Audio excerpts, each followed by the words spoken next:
could beat you up. They could hold you in isolation for a number of hours or days to get you to confess. And eventually we decided that was incorrect. We shouldn't be doing that kind of stuff. So we stopped them. And the way we stopped them was through the due process model. And the due process model came in the 1960s. We started writing laws that said that the police couldn't do these things anymore. So the due process model was in favor of the defendant, of the person that had been incarcerated. That's the due process model. But that wasn't the end of the story. The Miranda rights came into vogue in the 1960s and 1970s. But that's not the end of the story. Things became more conservative in the United States in the 1990s. Who was president in the 1990s? Does anybody know who was president in the 1990s? Reagan. It was Bill Clinton. Bill Clinton, and was elected in '92. George W. H.W. Bush, yes, yeah. It was in '88 to '92.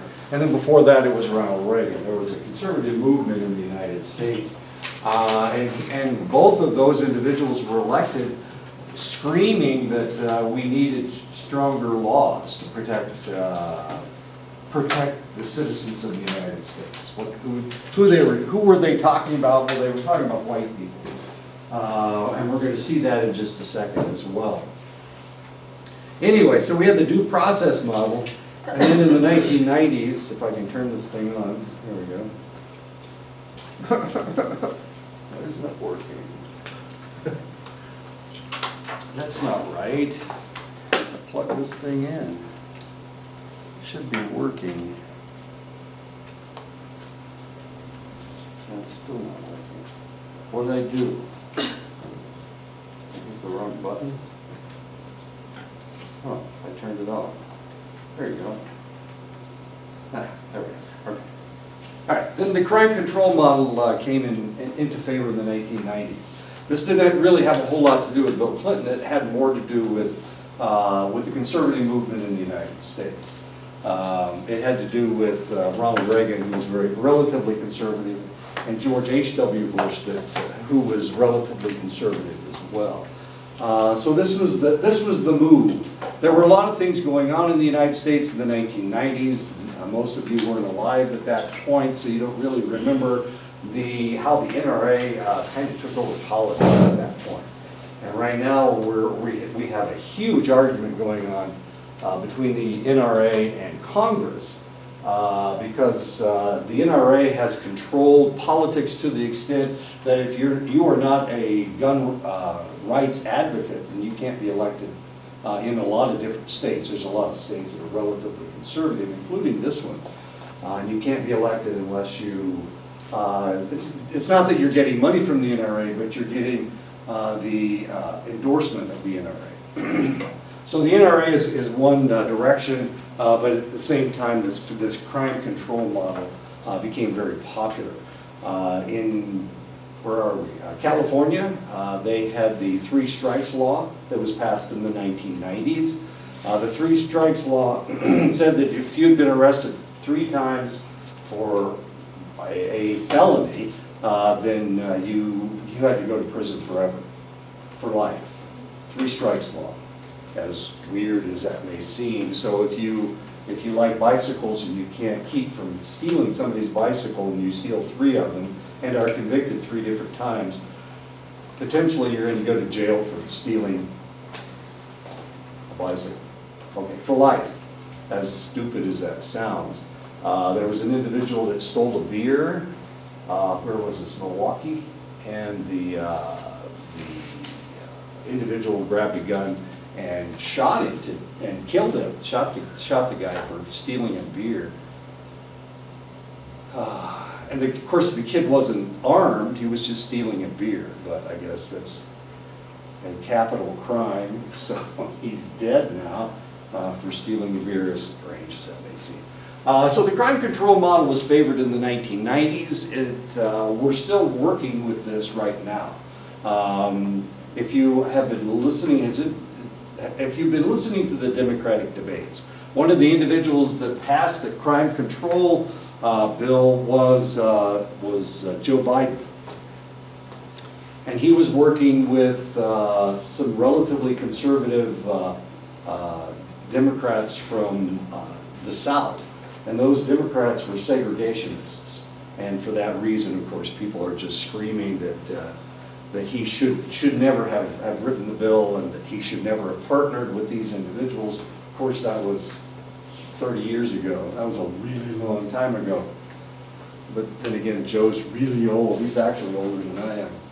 The crime control model seeks the apprehension and punishment of lawbreakers.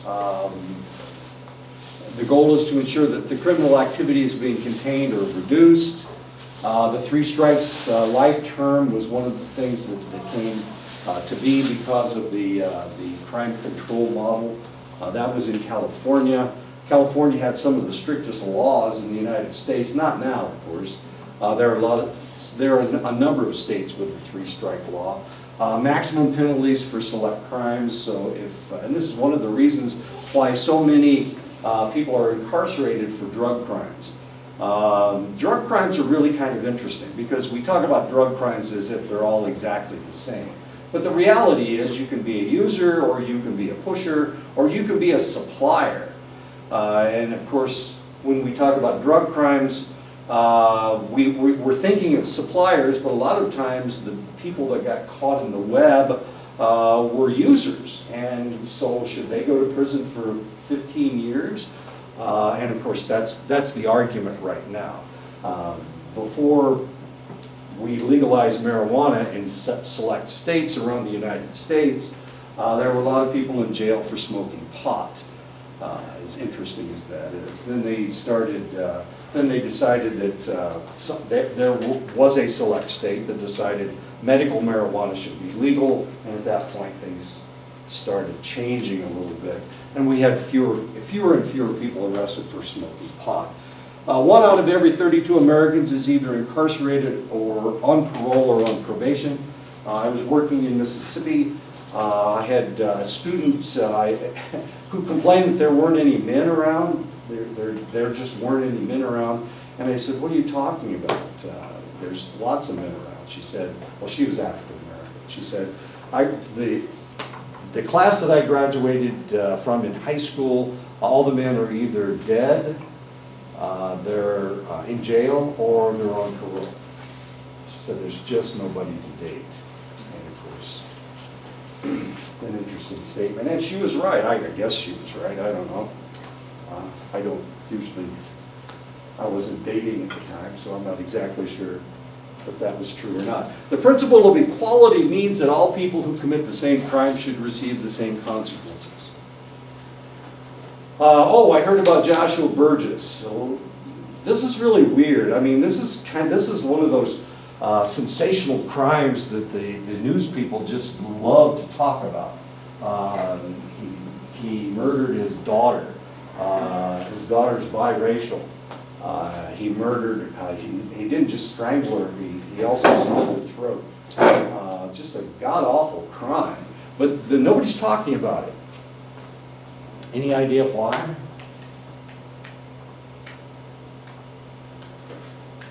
What's going on with that guy? I don't know if you noticed, but he was white. It's probably why. Well, if you look at even the Gallup Independent, if somebody commits a crime and they're white, they usually don't get the picture in the paper. If they commit a crime and they're native, they do get the picture in the paper. Throw their picture all over the place. It's the same way with the Albuquerque television stations. Normally, if it's a white guy that commits the crime, we never figure out what he looks like. If he's Hispanic, then we get to see his picture. If he's native, we get to see his picture. If he's black, it's all over the place. So there is prejudice in reporting. The interesting thing about this case is that his daughter's biracial, he's white, and now they're saying that he raped her before he murdered her. So, I know, nobody wants to talk about it. If you read a news story about it, it's this, and they're just reiterating what they said before. Really kind of curious. So we have to be critical of the news agencies, because sometimes they are trying to support the social ideas of what's going on in their area. Okay, so what are we talking about? We're talking about equality. Blind adherence to equality can lead to unfairness in situations in which the particular characteristics of offender, victim, or offense matter. Thus, discretion can be needed. We have it was a number of months ago that there was a young man that was arrested for rape. He was 18 years old. He had raped some young lady. She was underage.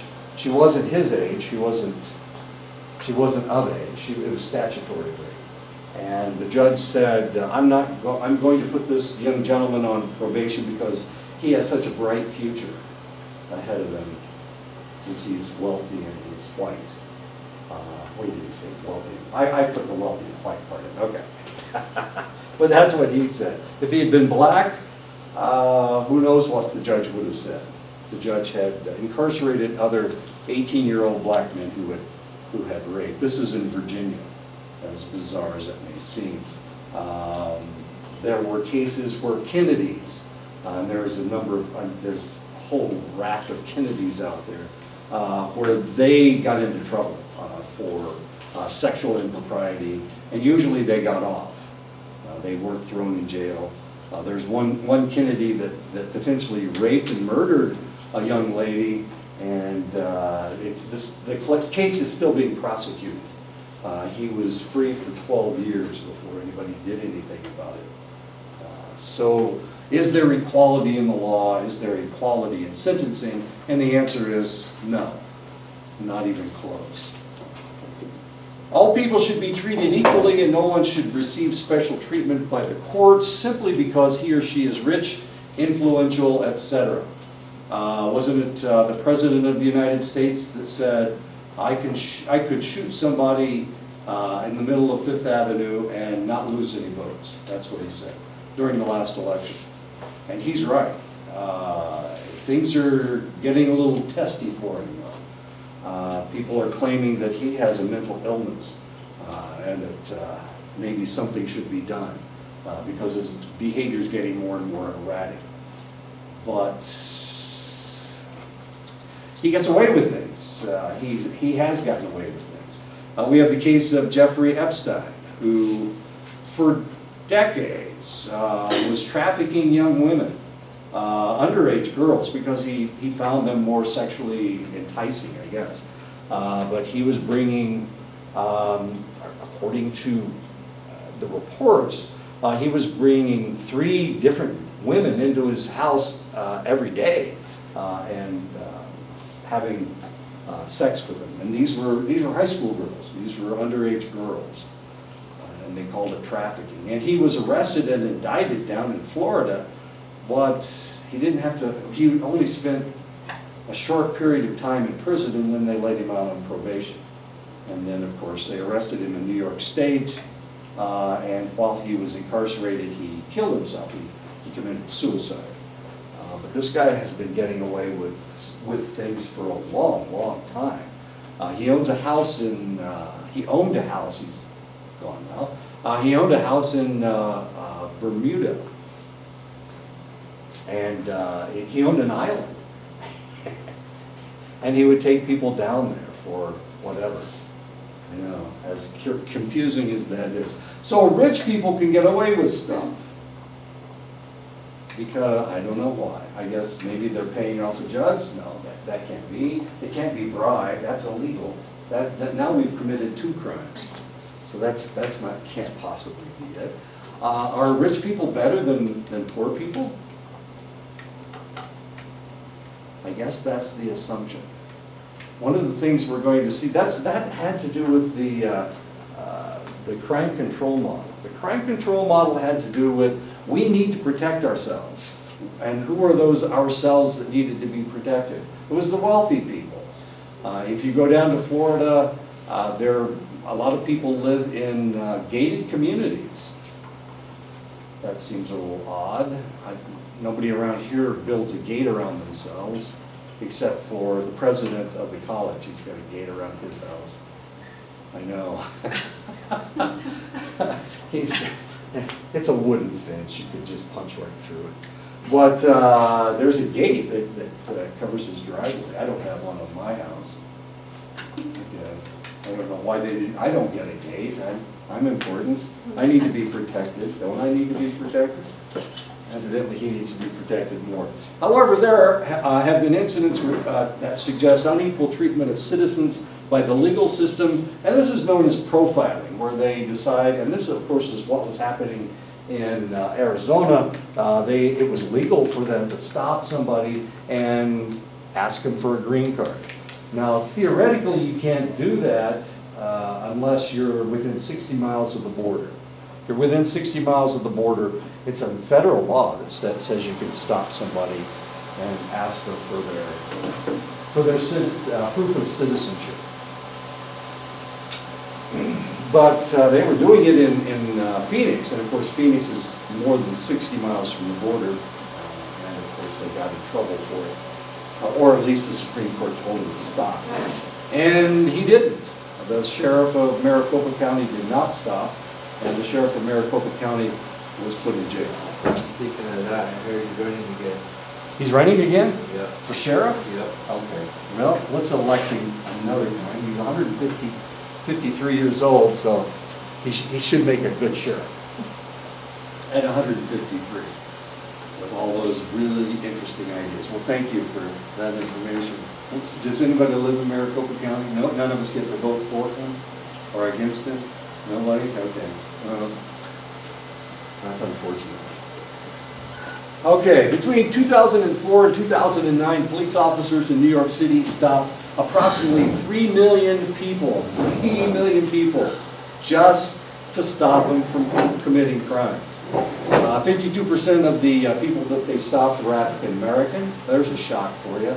Are 52% of the people in New York African American? That would be interesting to find out. Find that out. You've got a computer.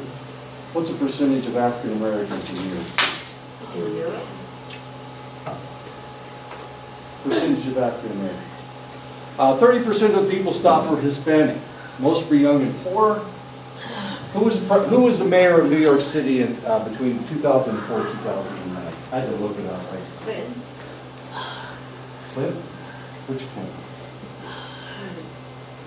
Who is the mayor of New York? Right now. What year? Who? What year? 2004 through 2009. Was that Giovanni? Yeah. Black or African American is 24%. 24%. So they stopped. 52% of the people that they stopped were African Americans. So that's a much higher percentage than actually live in the city. I mean, if it were 52%, then that would be logical. Michael Bloomberg? Michael Bloomberg was the mayor of New York. Michael Bloomberg is a billionaire. And he was mayor for what, 12 years or so? Yeah, he was mayor for 12 years. So who was he trying to protect? What was he trying to do? Mayor Bloomberg. Some of the richest people in the United States live in New York City. He was trying to protect rich white people is what he was trying to do. And of course he's a billionaire himself. He thought maybe that he would run for president because he thinks Trump is doing a really bad job. Bloomberg's a Democrat, but he's also a billionaire. De Blasio's the mayor of New York, and he is running for president of the United States.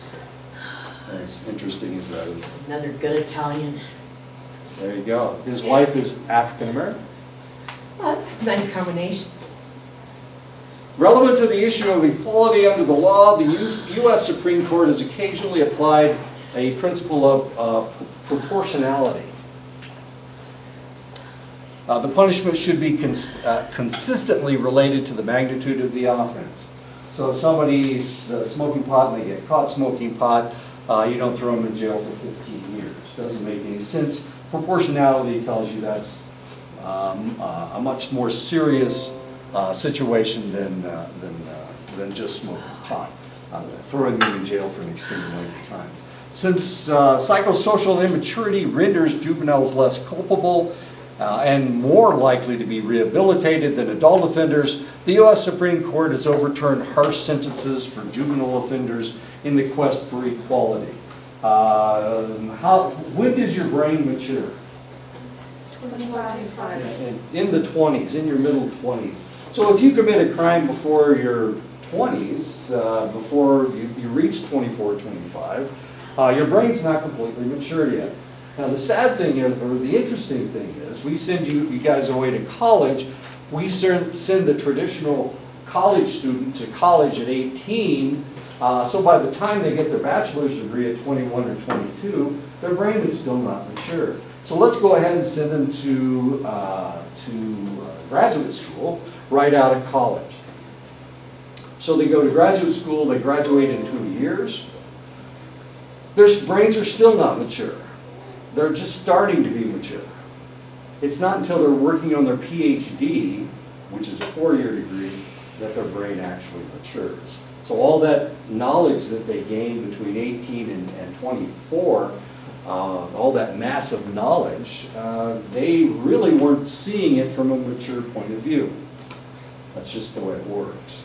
And we can, if we look at criminals, that it's the same situation. But the idea is that you should wait until you go away to college. Now, most of your lawyers, especially ones from a rich school, most of your lawyers get a law degree before their brains are mature. Doctors, their brains aren't maturing until they go through their internship. All that knowledge. Those who commit murder before 18 cannot be given the death penalty. This was stated by the Supreme Court in Roper versus Simmons in 2005, nor automatically sentenced to life without parole. And that was another case, Miller versus Alabama in 2012. Juveniles sentenced to life would spend more years behind bars than adults, and of course they determined that that was disproportionately harsh because they were young and stupid. This is a 14-year-old that murdered, he murdered him, and he was given a life sentence. But of course it was overturned. Later it was overturned by the Supreme Court. Killed him when he was 14 years old. It was his neighbor.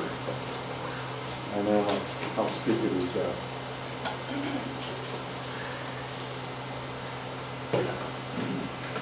So we're looking for equality. Troy Davis was sentenced to death for the shooting death of a police officer. This was in the South. Over 20 years, the evidence supporting someone else as the murderer became overwhelming. Support to stop the execution came from Pope Benedict XVI, former President Jimmy Carter, Desmond Tutu, the South African minister, the Indigo Girls, and these are the Indigo Girls right here. Amnesty International came out against the execution. FBI Director William Sessions and many others came out against executing the guy. But in 2011, they executed him, despite the fact there was all this evidence that said he didn't do it. All these people said, don't execute him. It doesn't make any sense. They did it anyway. They rejected the plea, and they went ahead and executed him. Sometimes they're looking for justice. They're not looking for truth. And that's, of course, something that we're going to talk about in just a second. Many within the justice system use discretion. Whether you're a police officer, a prosecutor, or the juries, they use discretion. They try to decide, they try to balance things. So a lot of times a police officer will stop you. This happens to me all the time when I'm speeding. I'll get stopped for speeding, and they won't give me a ticket. They figure, geez, you're older than dirt. You must have got your foot stuck on the gas pedal or something. So they just give me a warning. I get lots and lots of warnings. I'm thinking that sometimes they just stop me because they think I'm somebody else. have a little red sports car, and they're thinking, well, it's some teenager and some blonde-headed teenager, and then they look at me and they realize my hair is actually white, and I'm an old man, and if I'm driving that fast, it's not going to last for very long because, white-headed people are going to die fairly soon. When judges use discretion, it can lead to sentencing disparity. Different judges administering a variety of penalties for the same crime, and that's what sentencing disparity is. Of course, we were talking about the judge that decided that because this young man was rich and he was white and he was going to Harvard or Yale or someplace, they'd just put him on probation. They wouldn't put him in jail for rape. And that's sentence disparity, of course. If the kid had been black, as we said before, he probably would have bought the farm. Sentencing disparity is apparent in the penalties given to African Americans and other minorities, including American Indians. For example, African Americans are more likely than people of other races to receive the death penalty, even when controlling for the severity of the crime. This is especially true in the South.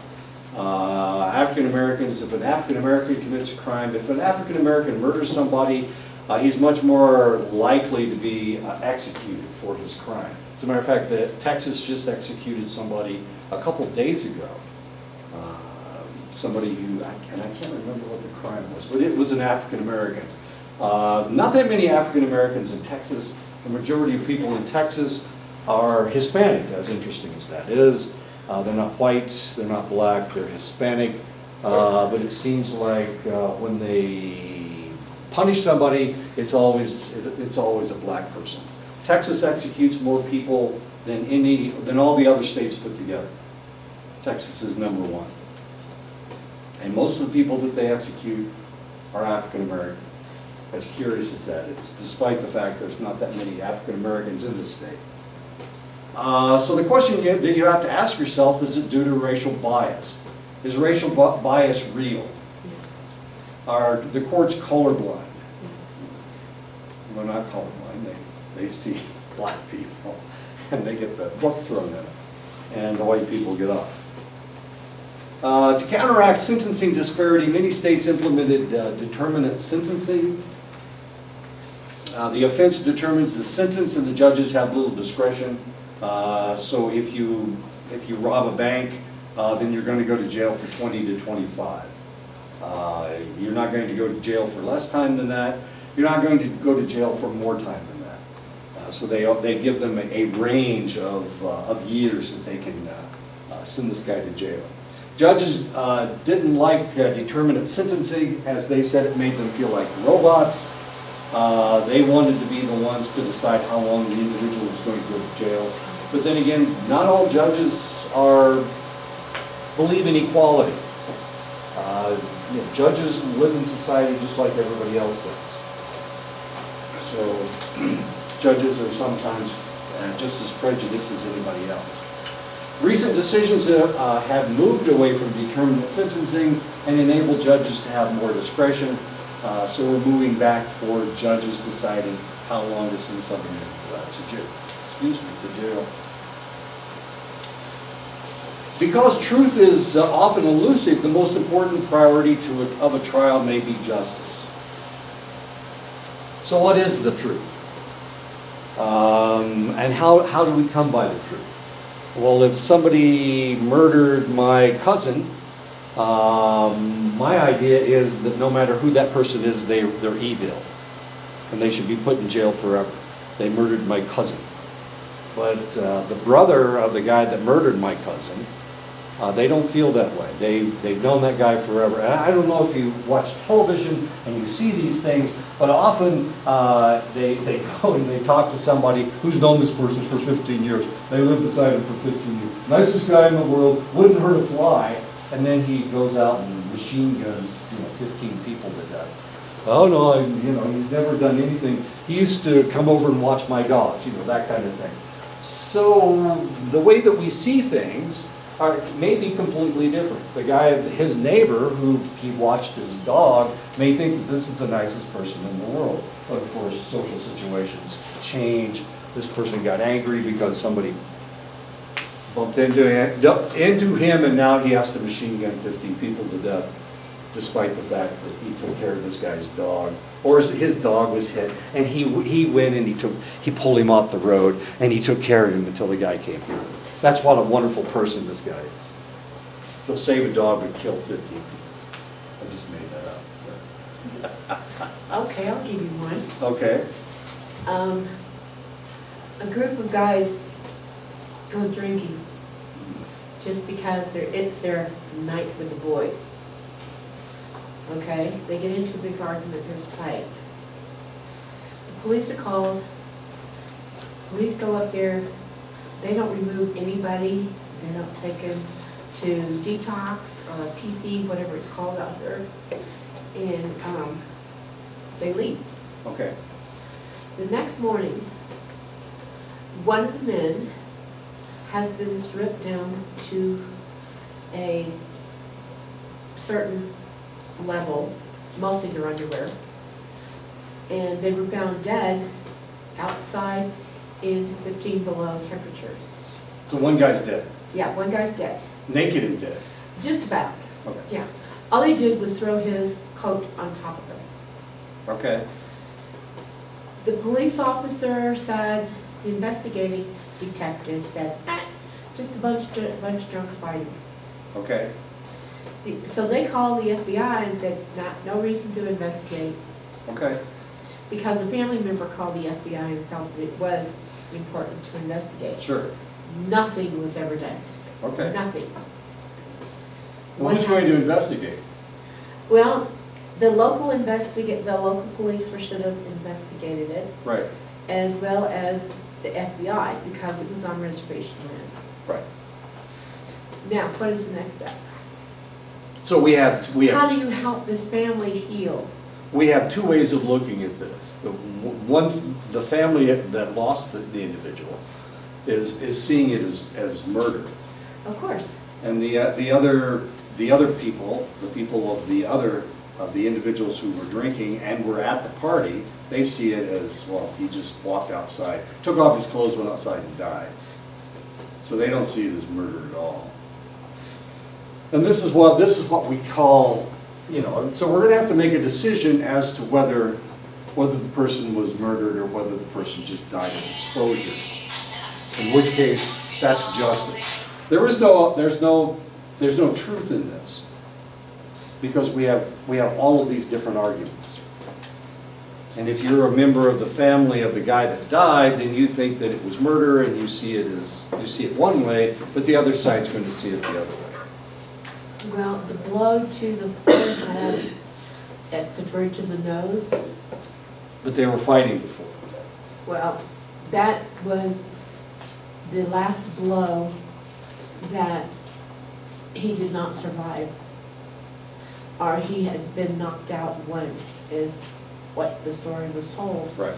And, but in the autopsy, it was after they drug him outside, and the fact that he had blood pressure, heart issues, Right. is what killed him. So we're talking about the difference between justice and truth. Yeah.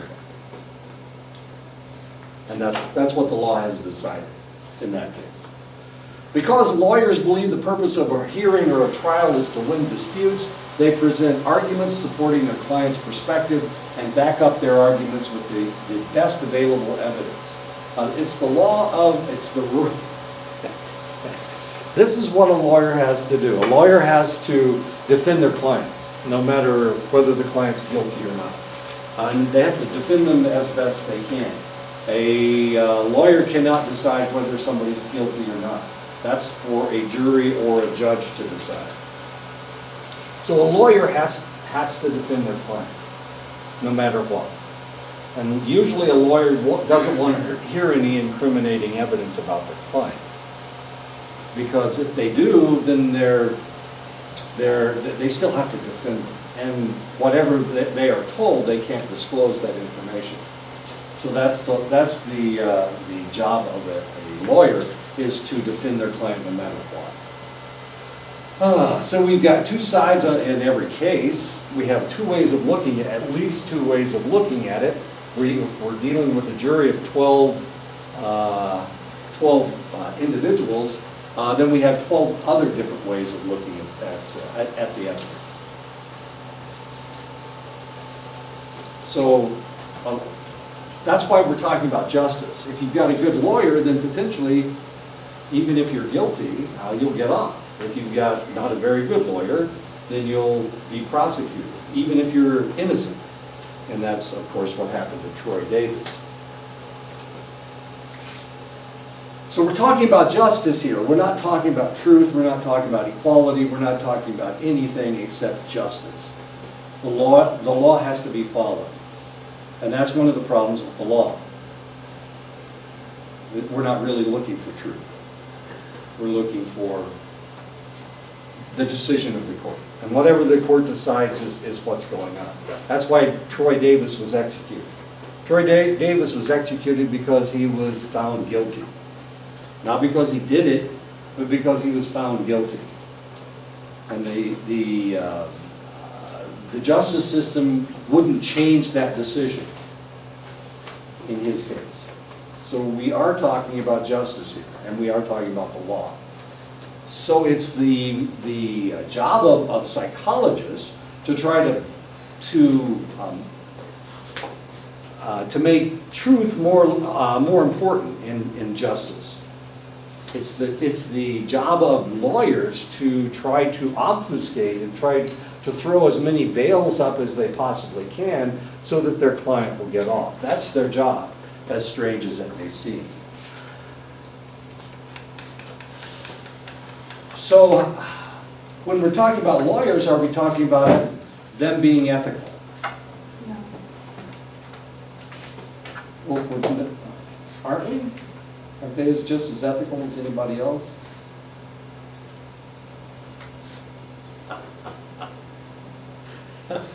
I went to college where almost everybody became either a lawyer or a doctor or a lawyer.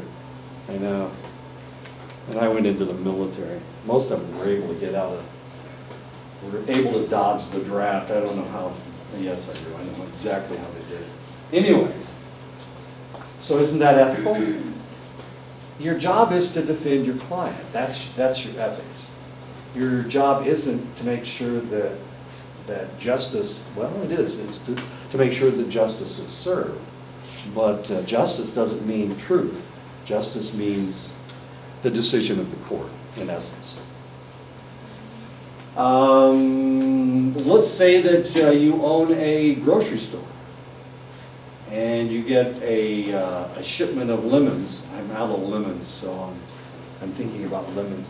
You get a shipment of lemons and you bought them for 5 cents a piece, and you decide that you're going to sell them for 50 cents a piece, and the store next door is selling theirs for $1 a piece, which happens all the time.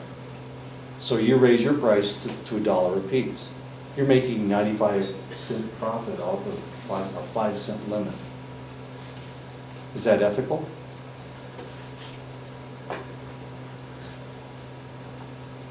Is it ethical?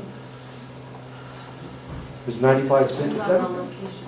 What's that? Like out here, I don't- it makes sense that the groceries are a little bit more expensive because they all have to be Transported? transported. So that makes sense, but if it's in a town, then no. Yeah, look. You go to Albuquerque, same price for lemons. How much are lemons? Lemons, they just harvested all these lemons. Shouldn't they be like a nickel a piece anyway? No, of course not. They're still 95 cents a piece, or 99 cents a piece. So somebody's making a lot of profit off those lemons. Is that ethical? You're talking about transportation. Those costs are all figured in. They never lose money on food, ever. They can't. Then no. It's not ethical. They should charge less money for those. The only time they'll lower the price of those lemons is if they're not selling and they're getting old. Then they will lower the price of the lemons to cover their transportation costs. But they'll always cover their they're never going to lose money on anything unless they have to throw it away. So they'll lower the price of that lemon so that they can sell it. So that's not ethical either. A lot of grocery store owners are millionaires, are billionaires, because they make that much of a profit. They pay the people that work there minimum wage. Is that ethical? So all these businessmen who are billionaires, Jeff Bezos, are they ethical? How in the world would they ever make $1 billion? Isn't that more of a point of view? I don't know. Is it? Is it ethical? Okay, How in the world did Donald Trump become a billionaire? If he really is. We don't you know. told We the haven't- truth, like anybody else that are multi-trillionaires. Is that I ethical? would think, okay, this is my thought. Okay. Nobody has to agree. I think if you're a business person and you're a part of a community, Uh-huh. out here, our predominant population is more impoverished Sure. than employed and with a viable income that's reliable. Okay. Okay, the elders and the low-income folks and Are we the- still talking about millionaires? Oh, yeah, and the A near billionaire? poverty, okay, the near poverty communities deserve a break. Okay. When I go shopping, I go to the communities that have more money. That's where the lesser cost is to shop. It makes no sense to me because if you're a part of the community, you should be willing to help that community.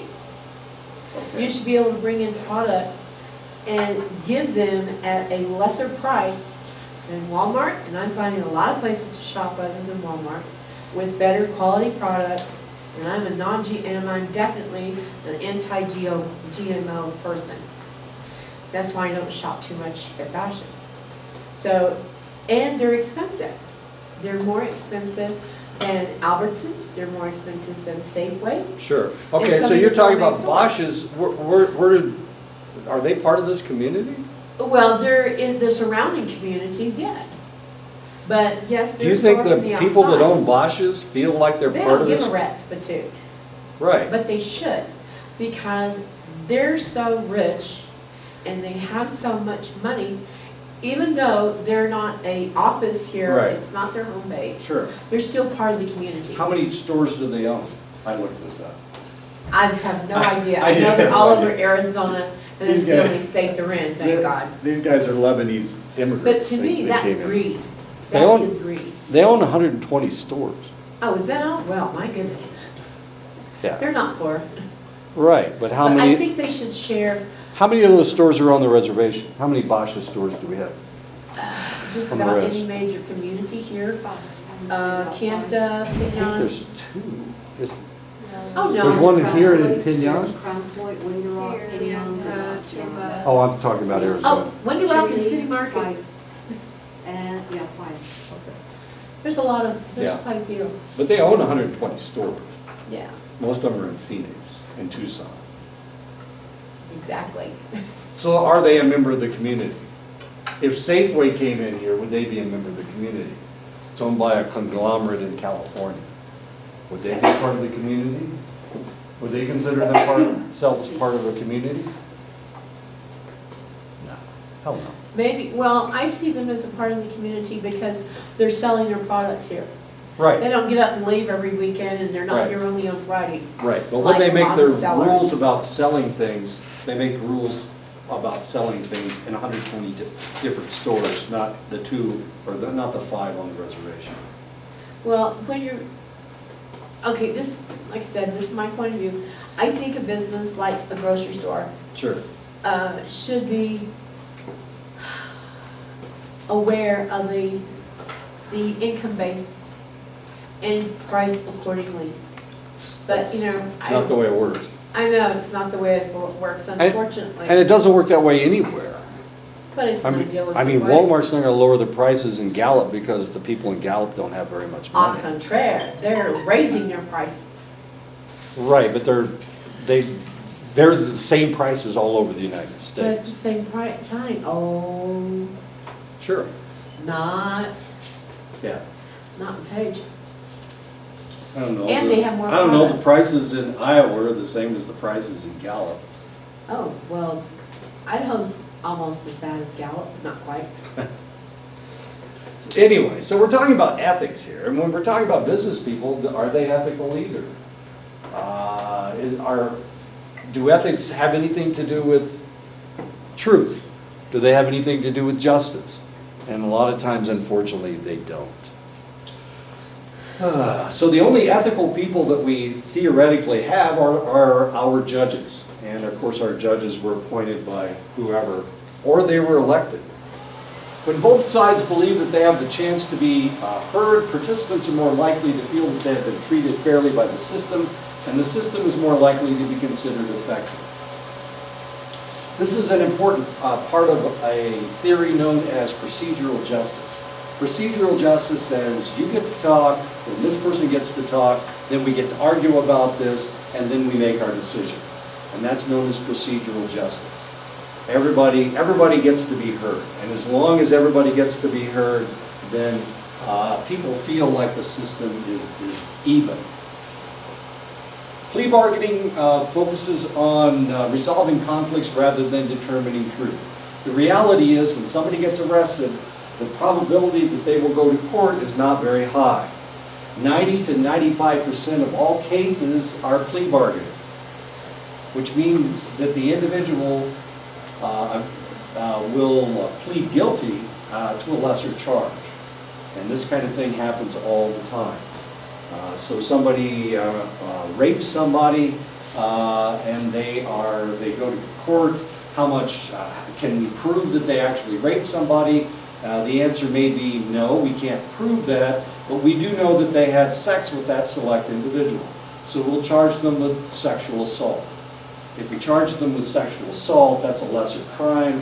They'll go to jail for 6 months to 18 months. If we convict them of rape, they'll go to jail for 5 to 10. So what they do is they'll plea bargain. Now that may not be fair, and this is what happened in Florida with Jeffrey Epstein. Jeffrey Epstein, they knew that he was trafficking. He was convicted of trafficking. The court he plea bargained down the court. He plea bargained with the court. But the individuals that were the victims did not get to see the final decision. So they didn't get to agree with the decision, which is supposed to happen. The victims are supposed to know what happened in the case. And those victims did not find out what happened in the case until the news agency in Miami started investigating. And they discovered what was going on. And that's when they first found out. And right after the investigative reporter was finding all these things out, New York realized that Jeffrey Epstein had been pulling the same stunts in New York, and they arrested him, and that's when he committed suicide. Jeffrey Epstein's been out there for a long, long time, and he's been doing these things for a long, long time. People have been procuring him young ladies for a long, long time. So there are a lot of people out there who have been doing these things for Jeffrey Epstein, and nobody said anything because Jeffrey Epstein is a multimillionaire, and he was able to pay people off. And money is more important than anything else. So you need to write that down. Money is more important than everything. Anything else. Did I say everything else? Anything else. That's the way it works. So that's the way plea bargains work. You plead guilty to a lesser charge. So if you steal a beer, no, that's not going to work. If you steal a case of beer, you'll plea bargain down to a misdemeanor. It's a felony because you stole, I don't know, it's like $20 worth of stuff. A case of beer. Let's steal a case of beer, not just a 6-pack. Okay. So then you'll plea bargain down to a misdemeanor. So you plead guilty to a lesser charge. The state benefits by avoiding the expense and trouble of a trial and a possibility of an acquittal, and by obtaining the testimony of the accused person against others involved in the crime. The defendant benefits by receiving some kind of reduction in penalty imposed. And of course, he doesn't have to go to jail for as long a time as he would otherwise. The civil justice system uses a procedure similar to plea bargaining to resolve about 90% of the conflicts between a plaintiff and a defendant. In settlement negotiation, a plaintiff agrees to accept what a defendant is willing to offer to end their legal disagreement, and this is known as conflict resolution. So a lot of the complaints about Donald Trump and his company is that they don't always pay what they say they're going to pay. They write a contract and then they refuse to pay the contract. And then they go to court. And this is how they settle it. They have some settlement negotiations and they pay whatever the court decides. So are they guilty if that happens? Well, ethically, they may not be ethical, but they're not guilty. And that's the reason that he can say that he has never been convicted of anything, despite the fact that he doesn't always pay what he says he's going to pay. I know, because they have settlement negotiation, they have conflict resolution, and that's the way it works. We've started doing this in drug cases. Legal procedures and institutions that facilitate therapeutic ends, for example, drug courts that focus on treating the underlying problem of addiction rather than simply punishing the offender, are part of an approach termed therapeutic jurisprudence. So these individuals, if you're arrested for possession of a narcotic, potentially they'll send you to rehab rather than throw you in jail. That's the idea. So you have plea bargained down to going to rehab. Of course, they usually only send you a couple times before they stop doing that. So the third time you get to go to jail, as much fun as that is. Divorces are always a lot of fun, if you've ever been divorced. Sometimes they're extremely contentious. They're fighting over the children, they're fighting over the dog, they're fighting over who gets to keep the house. I was married to a lady one time that every time she got a divorce, and I wasn't her first husband, every time she got a divorce, she would just pick up and leave. And she'd leave everything.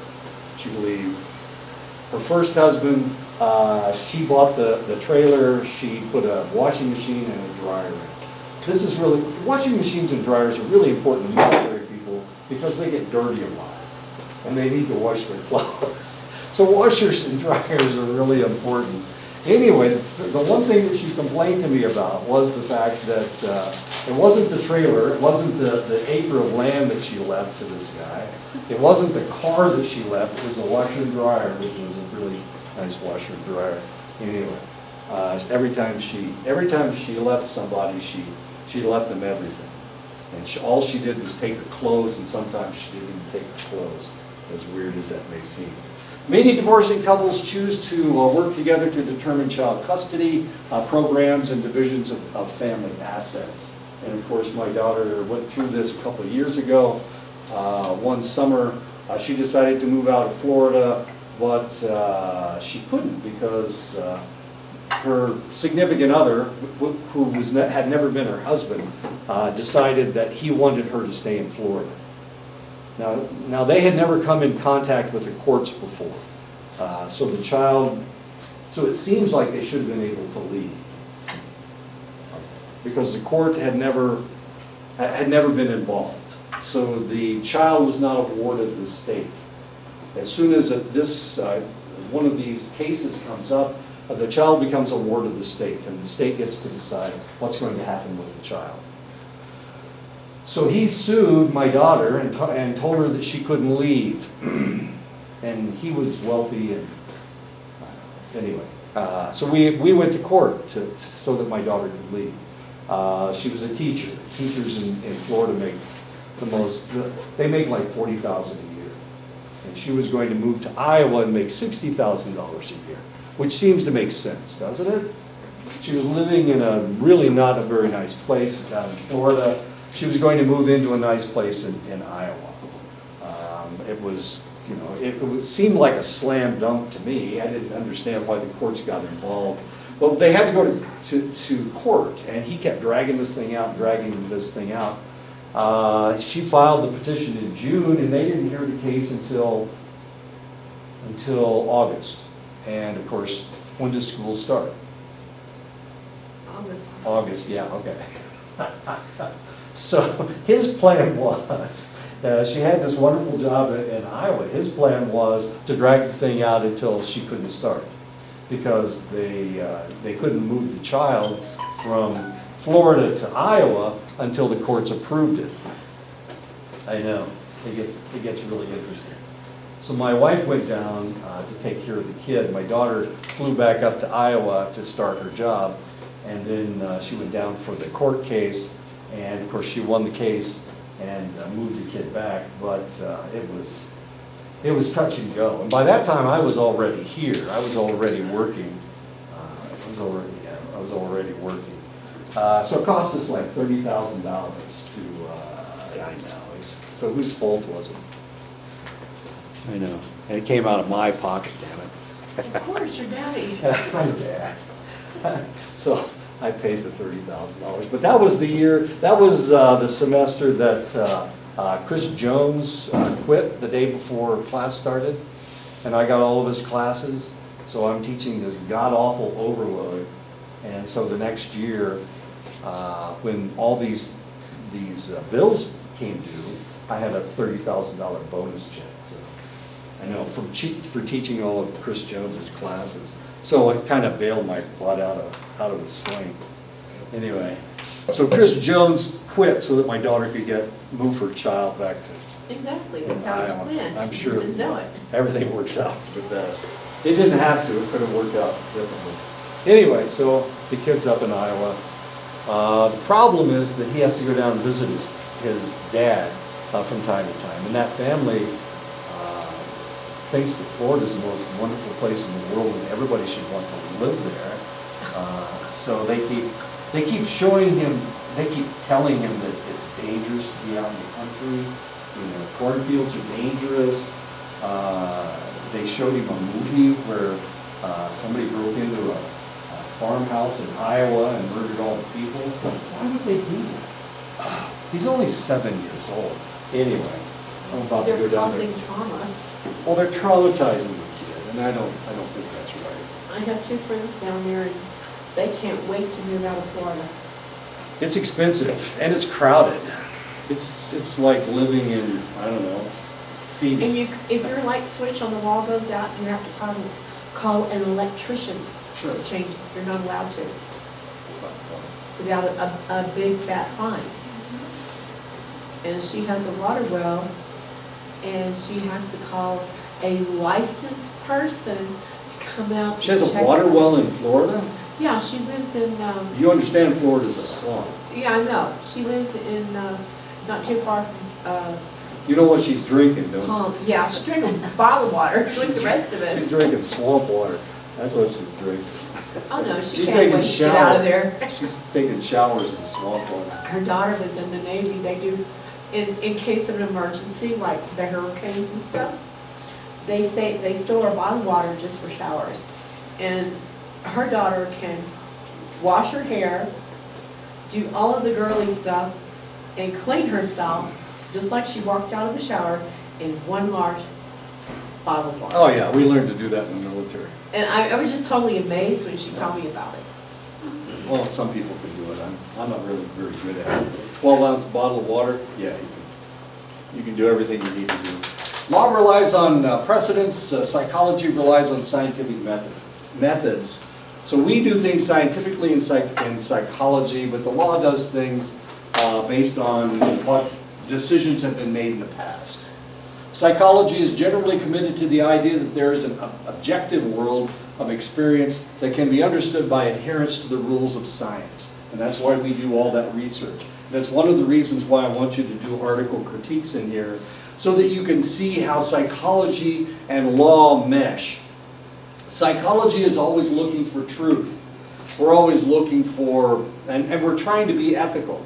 The law doesn't really do that. The law is looking for what decisions have been made in the past. what decisions have been made in the past. The assumption is that if we've been following this law for an extended length of time, that it is correct. We're not really looking for truth. Now, the problem is that things evolve and things change. Society changes a lot. The internet wasn't invented until 1993. Well, we've had laws since the 1700s in this part of the world. The internet didn't exist when they wrote the Constitution.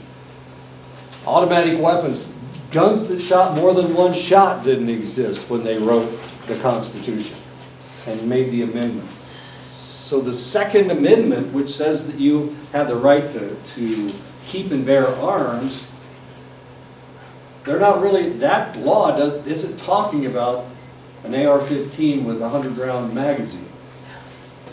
They couldn't even conceive of that at that time. Not that that's important. Okay, systematic testing of hypotheses by observation and experimental methodology. That's the rules of science. That is what psychology utilizes. Legal experts rely on precedents. Rulings in previous cases, as well as Constitution and statutes for their guidance. So that's where we get our laws. Our laws come from decisions that have been made by judges. Now, theoretically, all judges have the same level of intelligence. They have the same level of ethics. And so a decision that was made in 1926 should apply today, because that has been applied as a precedent. Now, precedents can be overthrown.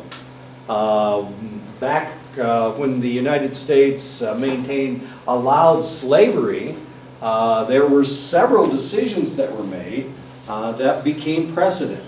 One of the decisions that was made was that if a slave escaped, then you could go any place you wanted in order to hunt them down. You could go on private property. You couldn't be stopped if you were chasing somebody who was your property. That was the idea. And of course, the slave hunters, the slaves would escape from the south and they go up into the north. And the idea was that these slave hunters could go any place they wanted in order to catch them. But of course, that's not always what happened. My great-great uncle was a judge in Delaware County, Indiana. And because he was a judge, they wouldn't come on his property. And he was part of the Underground Railroad. He owned a store. And in the basement of the store, the slaves would stay down there until it was time for them to leave. And the slave hunters weren't allowed to come onto his property because he was a judge, and he'd throw them in jail. He didn't have to arrest them. All he had to do was put them in jail. And of course, you can put somebody in jail for 48 hours without. Anyway, that's what he did, as weird as that is. So we have precedents. They have all those precedents that dealt with slavery, of course, have been overturned. At one point in the United States in the 1890s, they decided that somebody sued the federal government. They sued a select school district saying that African Americans could be educated with white kids. And they made a decision that no, they were both going to school and all schools are equal. It was separate but equal, and that was the law of the land. That was the precedent until Brown versus the Board of Education of Topeka, Kansas. And then they changed the precedent with that decision. The principle of stare decisis, let the decision stand, reflecting the importance of abiding by previous decisions, is important in this process. One of the arguments right now is abortion. There are people in the United States that want to overturn the abortion laws. Before 1970, abortion in the United States was illegal in all states. You could not get an abortion. There was just no way that you could get an abortion any place in the United States. So if you watch a movie like, what was that movie? Wait a minute. The one with Sidney Poitier, goes into a southern town. It turns out that somebody murdered somebody so that they could get money so that his girlfriend could get an abortion, which was illegal. This is the 1960s. And all abortion was illegal in the United States. And then in 1972, Roe versus Wade was a decision of the Supreme Court. They decided that you couldn't, that abortion was legal, and that nobody could say that it was illegal. In other words, a state could not claim that they wouldn't allow abortions. That was in 1972. Now they're trying to overturn the abortion laws. Right now, that's the law of the land. Roe versus Wade is the law of the land, stare decisis. And the last two judges that were applied to the Supreme Court, that became members of the Supreme Court, Kavanaugh and, what's the other guy's name? Kavanaugh was the last guy. Anyway, that was one of the questions that they asked him. Do you believe in Roe, will you overturn Roe versus Wade? And they said it's stare decisis, it's the law of the land, which isn't an answer, is it? And so the court right now is conservative. It's a 5-4 court. 5 conservative judges to 4 liberal judges. Judge Ruth Bader Ginsburg is sick. She's been treated for pancreatic cancer again. This is the 3rd time she's been treated. So it looks like she's going to have to step down one of these days. She's in her 80s. So the question is, will she step down will she step down with a conservative president? That's the question.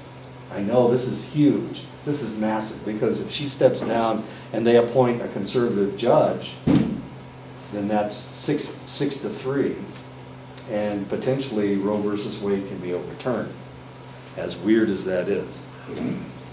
So this is something that's going on right now. This is an argument that's going on right now.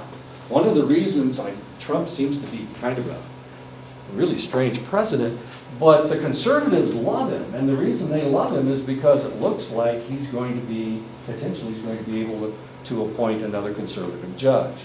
And that's why they're so, despite the fact that he does all the things that he does and says all the stupid things that he does, they still like him, and it's because of Roe versus Wade. As weird as that sounds. So they're going to support him over one issue, which is kind of interesting. What did he say the other day? He wants to nuke hurricanes, stop them from coming to the United States. Is that so outrageous? Is it a possibility, No, scientifically? no, of course not. No, you contaminate the atmosphere. Well, of course, but It's somebody else's Anything atmosphere. coming from that person's mouth is just totally, You just never know what he's going to say. He's so interesting. Law deals with absolutes while psychology deals with probabilities. Lawyers prefer absolute statements. For example, she was or was not insane when she committed the crime. A psychologist can't say that. There are no absolutes in psychology. Everything changes. One person is different from the other person. I can't say absolutely how either of you feel or what you're thinking. That's psychology. But the law doesn't work that way. The law works in absolutes. I had a sister who was a lawyer.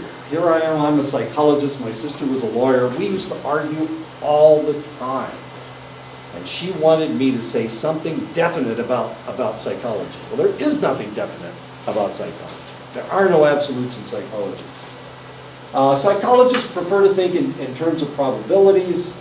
Her delusional thinking could indicate a psychiatric disorder. And this is kind of a problem, because in court we have to say whether she is lucid or whether she was lucid when she committed the crime or whether she wasn't lucid when she committed the crime. Is it possible that she was insane? That's what Trump said about all these guys shooting up El Paso and shooting up the nightclub in Dayton. He says they're all insane. So we can't pass a law against insanity. It's the man pulling the trigger. It's not the gun that they're utilizing. Of course, it was a one-shot musket. How many people would he killed in 20 seconds? I'm guessing not 9 and wounded 20 anyway. Or if he had only had a 9-shot magazine and had to reload, would he have been able to shoot and kill 9 people and wound 20 in 20 seconds?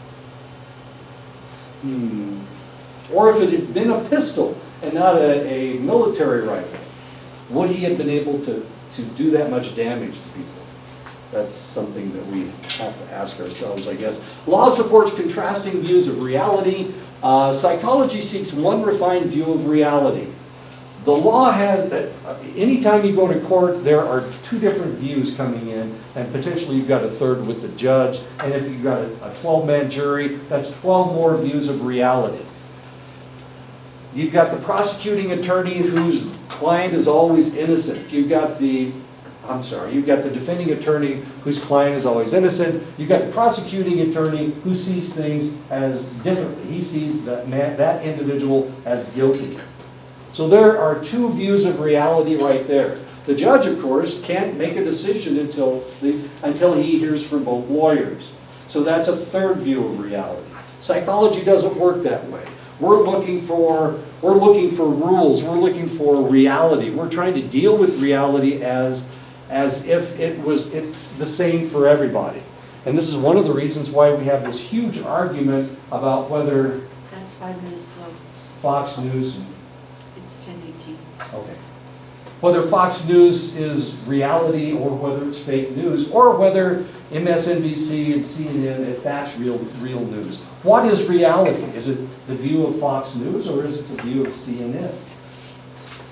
Or is it somewhere in between? Or if you live on the reservation, who cares? I didn't say what I was